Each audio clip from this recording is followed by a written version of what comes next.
mainstream media, government cover-ups. You want answers? Well, so does he. He's Alex Jones on the GCN Radio Network. And now, live from Austin, Texas, Alex Jones.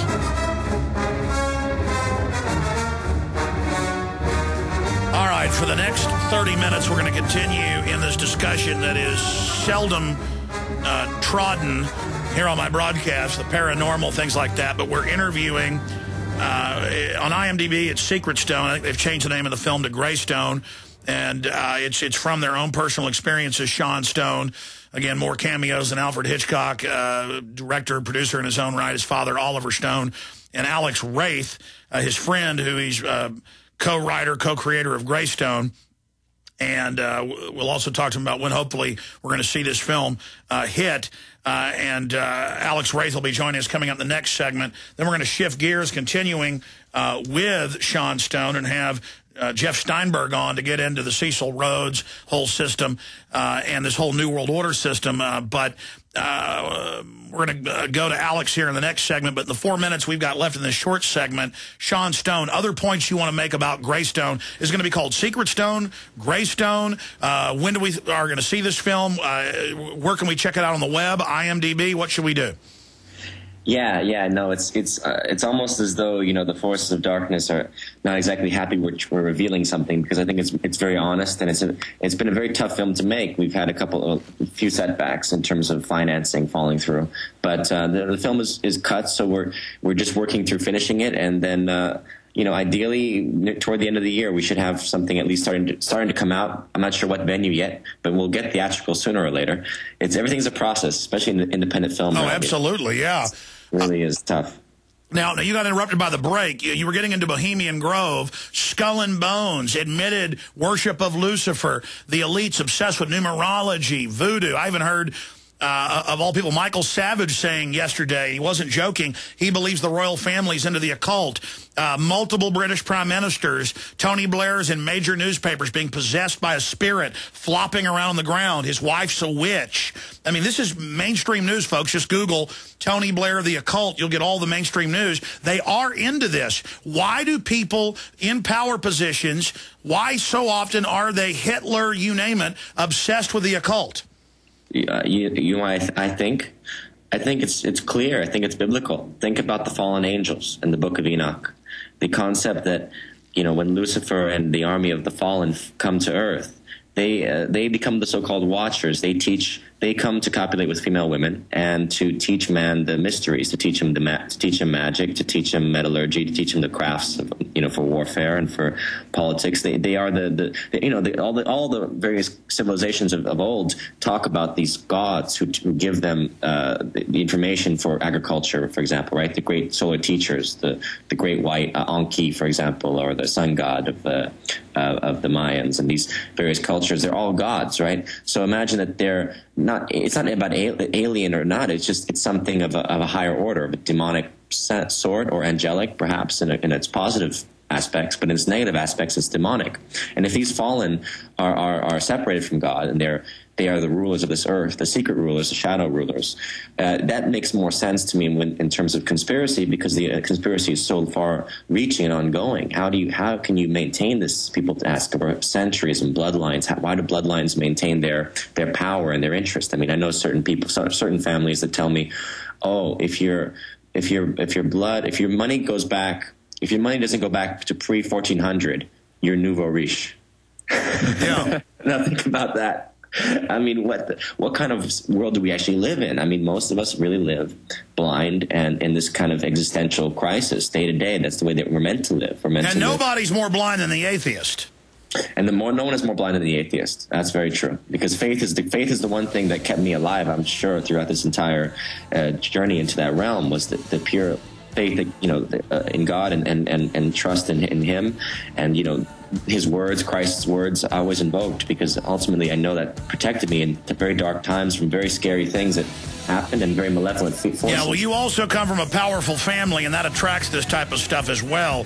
We'll be right back. Like for like, birds of a feather fly together. Sean Stone's our guest. Stay with us. Alex Wraith joining us as well. Hello, friends. This is Alex Jones. You've heard me talk about Cal Ben 5-star soaps for years. This is an American-made product of the highest quality and compares to nothing you will find in stores. You can buy factory direct, shipped via UPS right to your door. Check them out on the web at 5starsoap.com or call 800-340-7091. Take my word for it. Once you've used Pure Soap, you won't buy anything else. Since 1947, Calvin Soap Company has been showing consumers that soap can be tough on dirt and gentle on the environment. Buy American and stay clean, as well as support InfoWars. Visit 5starsoap.com today or call 1-800-340-7091. Well, Marty, what do you have to say? As founder and owner for over 63 years, satisfaction is guaranteed or double your dirt back. Call us at 1-800-340-7091 for a free catalog or visit our website, 5starsoap.com. Thank you. This is Alex Jones with 5 good reasons you should consider buying a solar power generator. Number 1, new climate legislation could easily double or triple your electric bill. Number 2, our new energy czar wants to control how much power your electric company allows you to have. It's true. Total government control of electricity in the name of smart grid technology is coming. Number 3, in some areas of the country, the power grid is dangerously overloaded. And now new socialist legislation is only compounding the problem. Number 4, dangerous weather is always a threat to local grids. Every year, thousands of families lose their power from weather-related outages. Number 5, a solar power generator provides powerful backup insurance and peace of mind. Folks, I really believe in the solar power generators offered by Solutions from Science, one of my oldest sponsors. You can get more information at www.mysolarbackup.com. That's mysolarbackup.com. Remember, the government doesn't own the sun, so go to mysolarbackup.com or call 1-877-327-0365.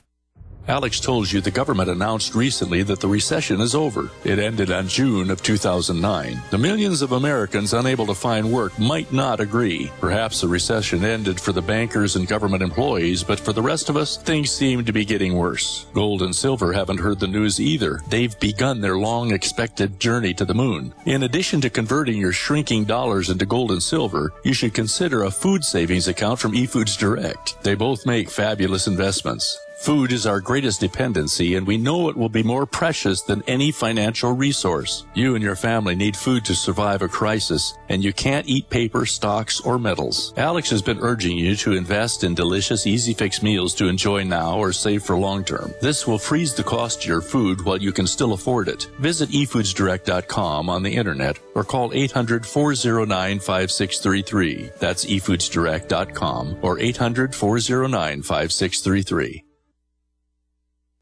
He's the T-Rex of political talk. Alex Jones on the GCN Radio Network.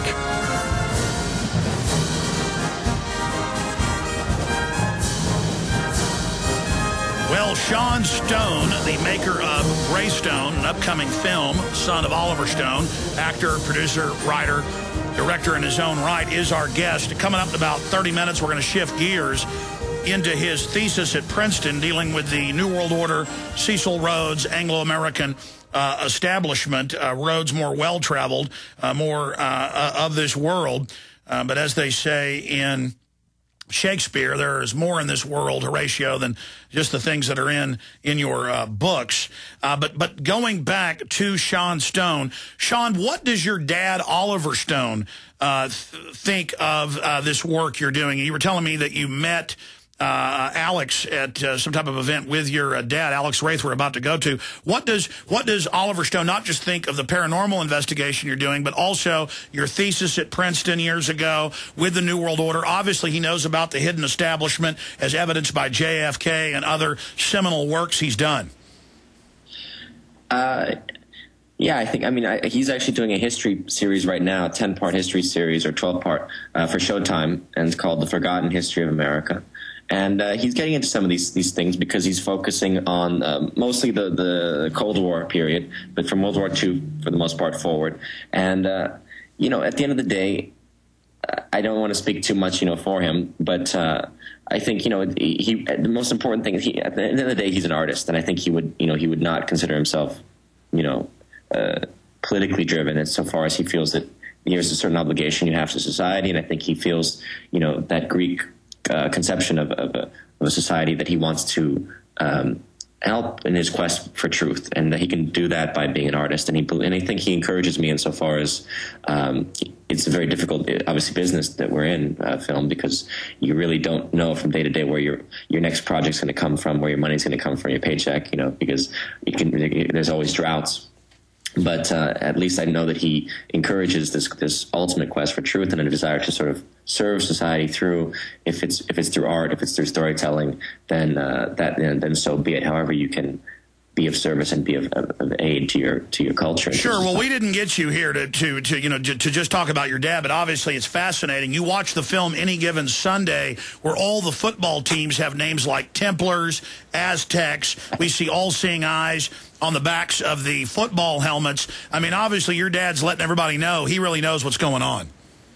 Well, less than you may think. I think a lot of it has to do, this is why the paranormal realm is quite interesting, because, a lot of what artists channel is unconscious, and they, it's part of that so-called collective unconscious of Jung talks about. Jungian psychology, yes. Yeah. This issue is a collective unconsciousness, and when I think my father would say is that he draws, the Doors, for example, right, is very imbued with symbolism that could be interpreted as magical and mystical.